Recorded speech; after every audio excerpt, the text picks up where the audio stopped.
Hello and welcome back to my FPL channel. I'm FPL D Unit and today you're here for my updated look at my chip strategy for the rest of the season from the rank of 1054. Yes, I've still got 4 chips left. I've only got the assistant manager not available to me and there's 9 weeks left. So for the next 9 weeks, I have to be having a chip active. And this is what my thoughts are looking ahead, projecting myself into what is likely to be the FA Cup, what I'm expecting from double game week 33 and blank game week 34. And hopefully the information I provide you with today will hopefully get you thinking a little bit differently to what is being published out there by the majority of people. But before we go any further, can you please smash a like on the video if you haven't done so already? And if you haven't already subscribed, please feel free to do so. It definitely helps me. The aim is to get to 1,000 subs. This week alone, we've gone from 800 to 843 so far. So hopefully that continues to trend in the right direction. I can't do it without your support, so please think about doing so. And without further ado, let's jump into it.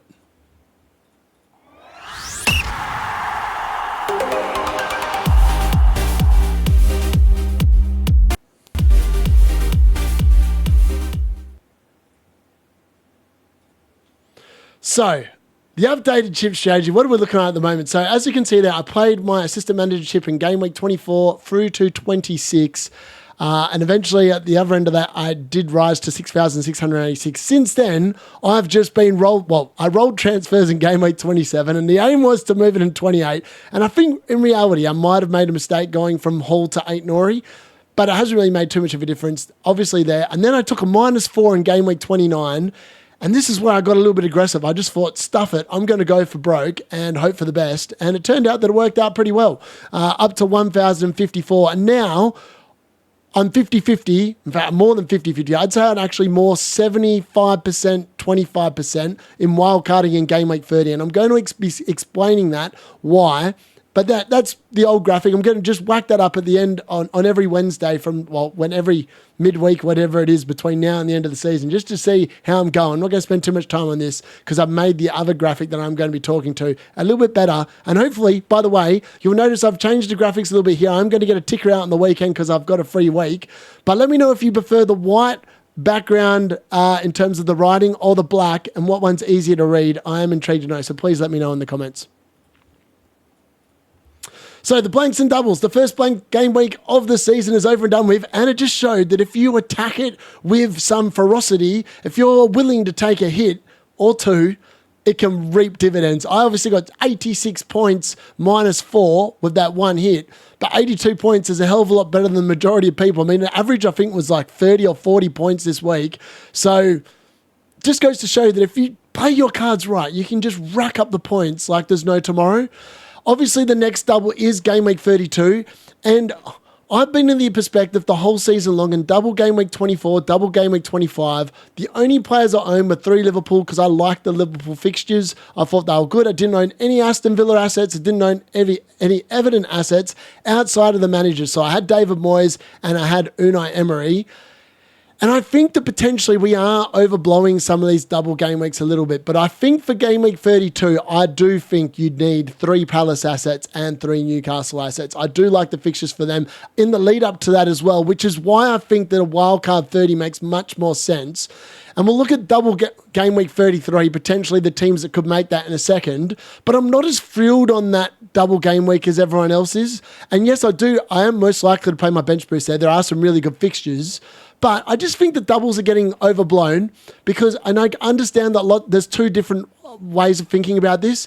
A lot of the teams that are in the FA Cup quarterfinals, they are also in the running for getting a Champions League spot or getting Europe through the league. So maybe they want to play the best team there. I just think that when it gets to the semi-finals, the teams that get through will want to win, especially if Man City get knocked out by Bournemouth. I can't see those 4 last teams not wanting to sit there and field the best possible side, the freshest possible side in those FA Cup semi-finals, because you can get into the Europa League that way as well. And realistically, I think we all expect Man City, potentially Newcastle, to get into the Champions League places between now and the end of the season. And that just leaves Nottingham Forest and Chelsea, in my mind, fighting it out. The rest can all get through to the Europa League quite easily by just winning the FA Cup. So, and it's also a piece of silverware, and not many of them ever, well, I don't even know when any of the last of them won the FA Cup. So there you go, outside of Man City, it's a very long time. So for me, I just think that that's going to be really important. And I think that's going to play a large line of thinking in regards to where I'm going with my chip strategy in particular.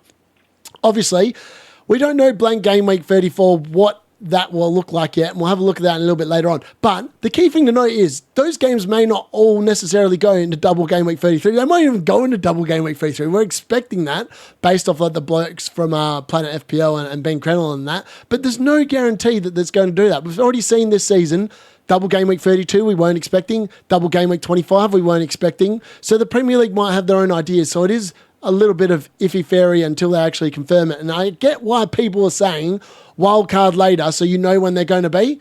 But in my eyes, you're playing the fixtures. Everyone's got the same amount of fixtures between now and the end of the season, except Crystal Palace and Newcastle will have one extra. All right? Everyone else has got exactly the same amount of fixtures. And I think that is what you need to be playing here, not just who's going to be doubling in any given week. The points are going to average out. It just doesn't make a hell of a lot of sense to me. Obviously, the FA Cup final could also create a double game week, depending on European progress, and a blank game week in 36 and 37. So 36 will be the double, 37 will be the blank. But this is all very dependent on a bunch of factors that in reality we're not going to know for at least another month or so.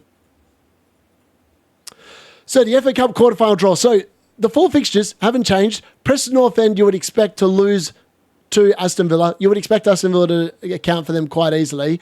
Bournemouth versus Manchester City, on the other hand, is a real 50-50 game.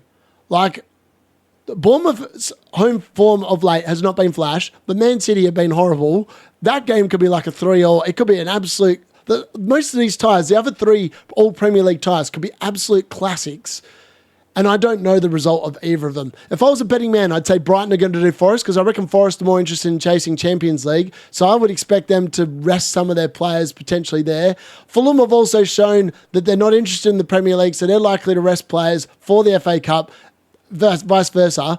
In reality, I would love Crystal Palace to win this game, because it sets up a double game week for them, obviously in 33, or they lose, because either way... it's hard to tell. I'm not sure which result I actually like more. I just feel like if Fulham play Southampton in a double, they're 100% resting players against Southampton.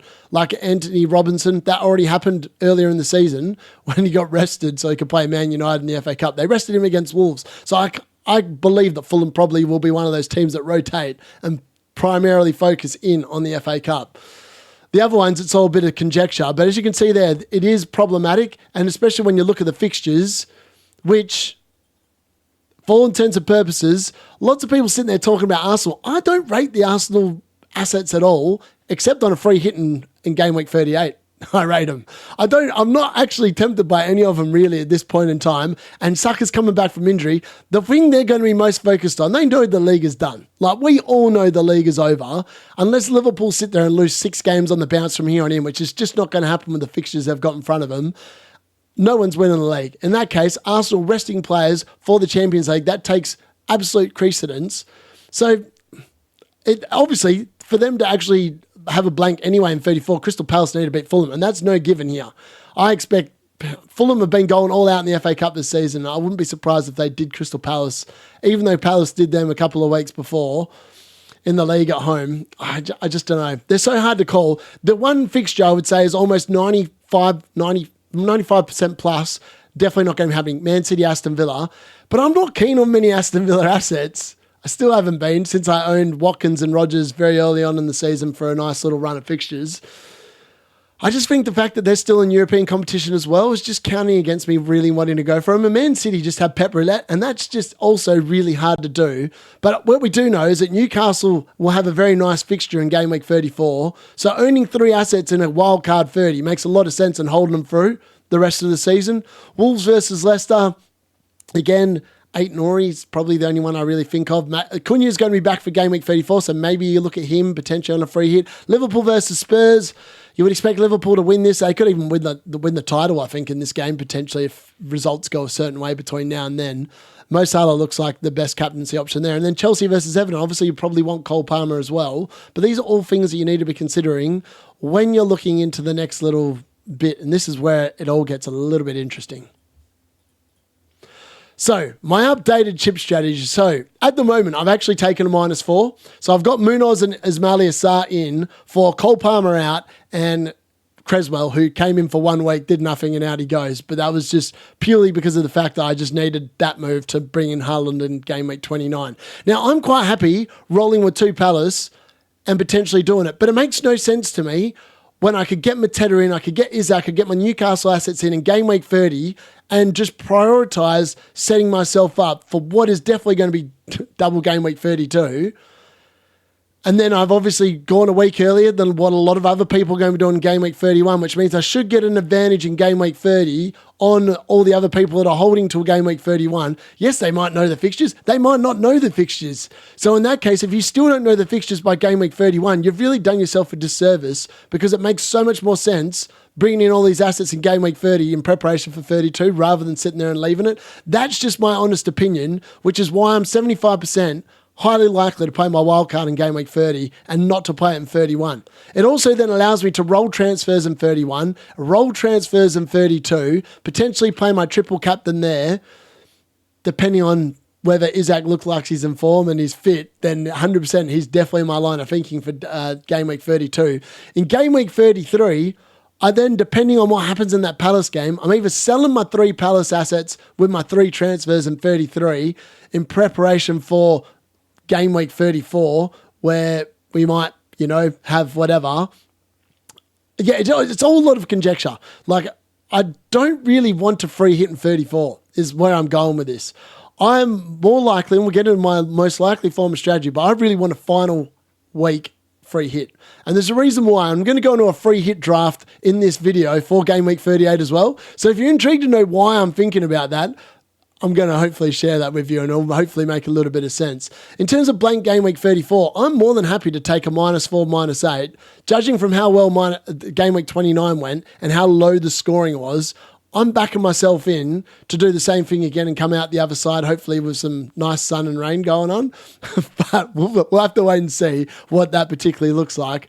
Game week 35, obviously the plan is, even though that could be a potential double game week, that could be a Nottingham Forest versus Brentford thing there, particularly if Brighton lose. That's where the Nottingham Forest fixture most likely will go, potentially.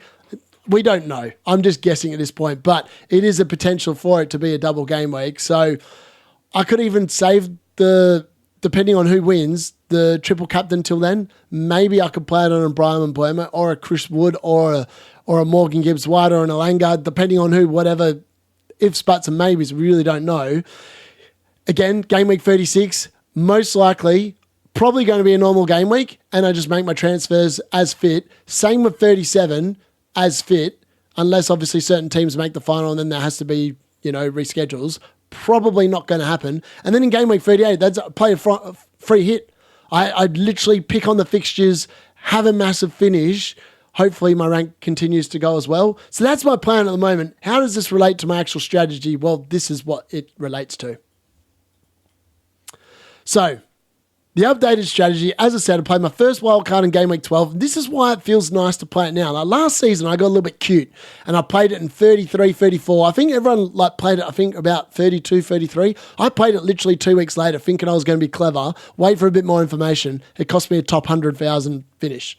So this year, I'm on the other line of thinking that I played my first wildcard in game week 12, had a really good start, decent start. Then since then, I played the assistant managership 24, 26, and now I think is the time to be playing wildcard. So if my strategy one is 75% what I'm likely to do, wildcard in 30, triple captain in 32, bench boost 33, and then free hit 38. I just want to finish with a bang, really. And if I can get through 35 without making too many things, I just like the fixtures. The last week of the season, you'll see, have a look at the moment when we have a look at the fixture difficulty rating, that there is some nice fixture swings for that very last game week. Arsenal versus Southampton, triple Arsenal defence in that last week potentially could be absolutely massive. So that's why I just quite like the free hit there. Strategy 2 is wildcard in 31, bench boost 33, free hit 34, and then potentially 35, 36 play the triple captain, depending on whether there's a thing there. Just because of the fact that there's a chance Erling Haaland could potentially have a double game week in there. I'm not sure. I'm not sure how it's going to work. I'm just conscious of the fact that Erling Haaland also plays Southampton and I think someone else that's easier over those fixtures. Strategy 3, wildcard in 30, bench boost 33, 35 to 36, triple captain, one of them weeks, and then free hit 38. So you can see I really like the free hit at the end of the season here because they're in 3 of the 4 strategies. In the 4th strategy, which is probably the most least likely, game week 32, triple captain, game week 33, bench boost, wild card out of the blank game week in 34, but then again, it only really allows 3 weeks because then a free hit in 38. So there's so many things that just I don't like about these things. I just really think that free hit in 38 is brilliant. But if you've still got all your chips available, definitely the best play. Wildcard 30, AM chip 31 to 33, free hit 34, triple captain, bench boost, and 35 and 36. You can swap whatever order around that. If you don't like that one, I've got number 2, wildcard 30, 31, triple captain 32, bench boost 33, free hit 34, assistant manager, you either then play 35 to 37 or 36 to 38. The reason why I prefer the assistant manager earlier is because of the fact that by the last 3 weeks of the season, the results are going to be probably all over the place, and I'm not sure that's where I would be going if it was my way of thinking. And I just think that looking back, I think the best time to have played the assistant manager chip was actually 24 to 26. We'll know that by the end of the season whether it was correct or not. So the fixture difficulty rating as of game week 3. Now, I've actually whacked on the last few weeks of the season, so we can actually have a look at what it looks like between now and game week 34. And then you can see that there's some fixtures there that look brilliant all the way through. So Newcastle, as you can see there, had brilliant fixtures up till game week 35. Then they get a bit tough, but they have an amazing home fixture against Everton the last game of the season. So you can see why I'm liking the look of a free hit. If you look at Arsenal, really good fixtures up until pretty much game week 34 as well. Then it gets hard from 35, 36, 37, but finish with the bang in 38. Aston Villa, that's why I said I'm not really too keen on them. Other than 32 when they've got Southampton away, I don't really like the fixtures for Aston Villa. And in reality, are they maybe going to rest some players against Southampton? I think a lot of teams are going to start resting players against Southampton that are in Europe or that are in the FA Cup. Because it makes a lot of sense to me. Southampton are literally championship fodder at this point. I don't even know if they'll be back the year after year. Bournemouth, as you can see there, really good again, up until 35. Again, amazing fixture on 38. You can see why the free hit is looking so good. Brentford, no good up until probably 35, 36, but then they also have an amazing fixture in game week 38. So the free hit in 38 just looks unbelievably good. Doesn't matter which way you look at it. Again, as I said, Newcastle, amazing. Everton, obviously last game of the season. West Ham, team to talk about, they also have Ipswich away last game week of the season.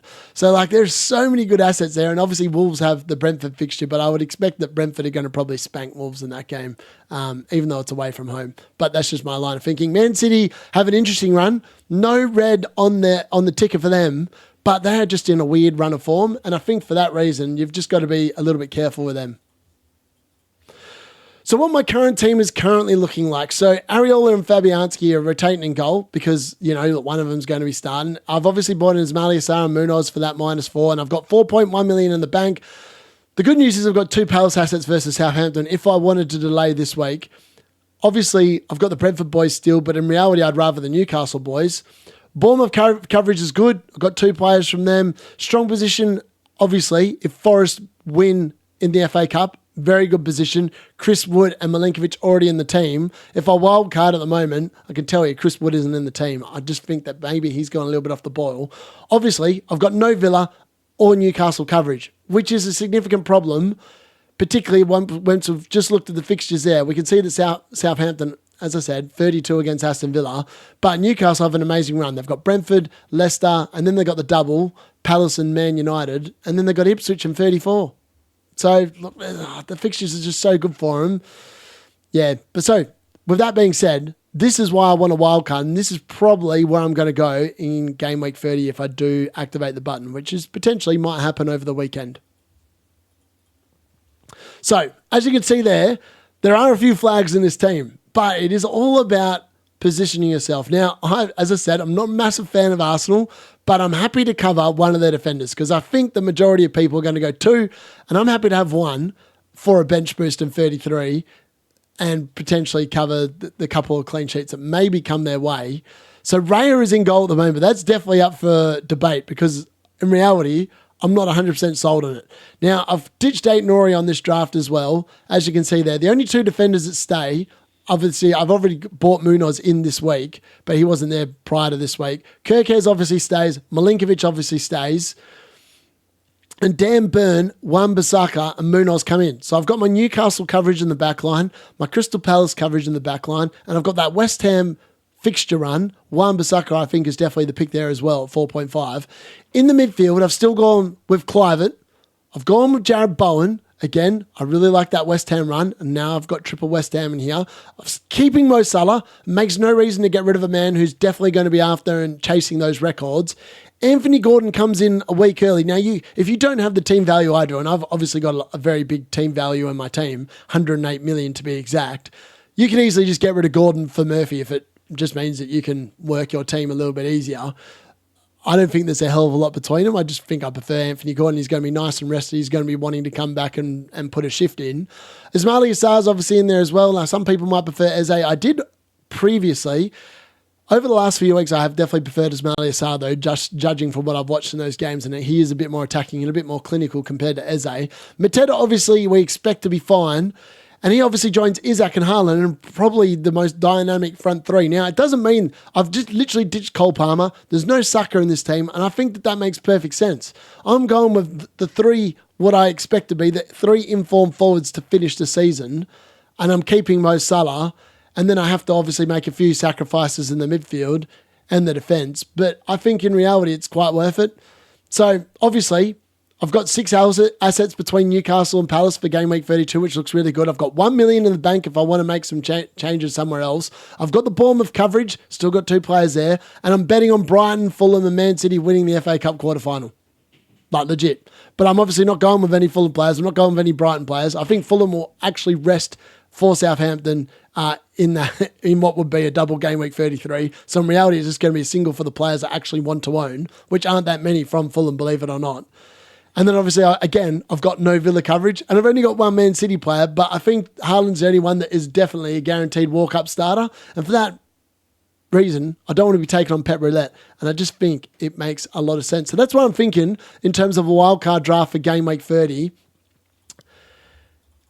Now, if we look ahead again, back to the fixture difficulty rating, and we're now going to look at the free hit draft for 38, because this is where the strategy all comes down in. Yes, it's all very nice having these plans, etc., and yes, things might change between now and 38, and maybe I do just free hit in 34, where there are some nice fixtures depending on the results. But if there's only 3 games missing because Man City beat Bournemouth and Aston Villa beat Preston, then all of a sudden, blank Game Week 34 and the fact that there's not going to be as many doubles either. There's only going to be 6 teams. It just makes it, I'm not sure is the honest answer. There's going to be 3 games that double across those couple of weeks. Therefore, I think that potentially you can get away with not having a free hit in 34 and you can save it for free hit 38, which is what I'm talking about. And as I said, the fixtures to target here, Arsenal versus Southampton, Bournemouth versus Leicester, Brentford versus Wolves, West Ham versus Ipswich, and obviously Newcastle versus Everton. They are very nice fixtures, and for that, I'll put together for this, a free hit draft very early for Game Week 38. So, Areola and Raya stay in goal. Kirkes is obviously in the defence with Wan-Bissaka. Julian Timber and Gabriel coming in a triple up on the Arsenal defence. Dan Burn is obviously there as well. Kluivert's in, Mbeumo, Salah, Gordon, Bowen. And then up top, it's Isaac, Evanlinson and Wissa, literally just targeting those fixtures in Game Week 38. Like, I think they're better fixtures for those forwards than what Erling Haaland's got against Fulham away. Like, Fulham could potentially be on the bench. If they win the FA Cup, they're 100% not going to be in that game. And then definitely you target Man City players. But a very early look ahead, this team is substantially different to the team I currently own, which is why I really like the free hit. Obviously, I've got 6.6 million in the bank here. Attacking the one-off fixtures. Again, I've got the Bournemouth, Arsenal, Newcastle, Brentford and West Ham coverage. And the idea would be to finish the season with a bang. Now, if I'm sitting there and I'm ranked 2,000 or whatever, and I can play a free hit in the last game week of the season, I can finish in the top 1K. Like, that is the plan. The plan is finish top 10K. I'm in a great position where I'm at the moment. And this is why I'm thinking, and hopefully it just gives you a bit of food for thought in terms of what you're going to do, your chip strategy. And the fact that we've got an international break, it's a really good time to sit down, analyze maybe your top 500,000. You want to get inside the top 100K. Definitely doable, but you've got to have a strong strategy. You just got to be a bit aggressive with it. Like so many teams have become the same. I've started to take a few risks, hoping that it'll pay off. It obviously paid off in game week 29, so I'm hoping over the next 9 weeks that continues to pay off. No guarantee, but I'm certainly hoping it does. So that's my updated chip strategy with a wildcard early draft for game week 30. Let me know in the comments if you are liking what I've come up with there. Is it something that you can sort of resonate with? Am I just being rude and just missing out certain teams based off my line of thinking? Or am I bang on the money and maybe I'm going a little bit against the general grain that everyone else is pushing out? Let me know. Is this kind of thinking going to take me inside the top 1,000, or is it going to start dropping me back down the rankings? Let me know. And if you haven't already, please like the video, subscribe if you're new, and I'll be back probably on Sunday night with my differentials for game week 30 as we ramp up after the international football in preparation for that midweek deadline, which is still a good 11 days away, I think it is. But yeah, hopefully this keeps you entertained. Let me know if it does. Thanks for watching. That's been the D Unit.